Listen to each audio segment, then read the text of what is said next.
Hi மக்களே, இந்த video எடுத்து ஒரு வாரம் ஆகுது.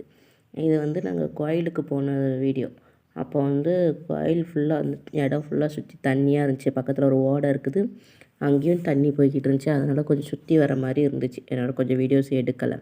இப்போ எங்கே போய்கிட்டு இருக்கோன்னா, எல்லோரும் கோயிலுக்கு வந்தால் சாமி கும்பிட்றதுக்கு மட்டும் தான் இருப்பாங்க. ஆனால் நாங்கள் மட்டும்தான் கோயிலுக்கு வந்தோன்னா முதல்ல போய் சாமியை கும்பிட்டுட்டு அதுக்கப்புறம் என்னது கிடைக்கிது, காட்டில் என்ன கிடைக்குதுன்னு தான் பார்த்துக்கிட்டு இருப்போம். எங்களுக்கு வேலையே அதுதான்.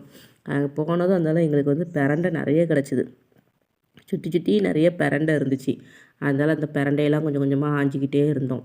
அதுக்கப்புறம் அதுக்கு பக்கத்துலேயே இந்த செடி, இதை பார்த்ததும் அதுக்கப்புறம் இந்த செடியை தேட ஆரம்பிச்சிட்டோம். இது என்ன செடினா, நிறைய பேர் இதை கொழிஞ்சின்னு சொல்லிக்கிட்டு இருந்தாங்க. ஆனால் இது கொழிஞ்சி கிடையாது, அதுக்கு பக்கத்துலேயே இருக்குது. அதுதான் கொழிஞ்சி. இது அவுரி. நான் தேடி தேடி கொஞ்சம் ஓரளவுக்கு இந்த செடியை கலெக்ட் பண்ணி எங்கள் சித்திக்கு கொடுத்து விட்டேன். ஏன்னா கொஞ்சம் யூஸ் ஆகும், முடிக்கு தேய்க்கிறது கொஞ்சம் யூஸ் ஆகும் அப்படின்னு சொல்லிட்டு எங்கள் சித்திக்கு கொடுத்து விட்டேன். இதுதான் கொழிஞ்சி, நல்லா பார்த்துக்கோங்க.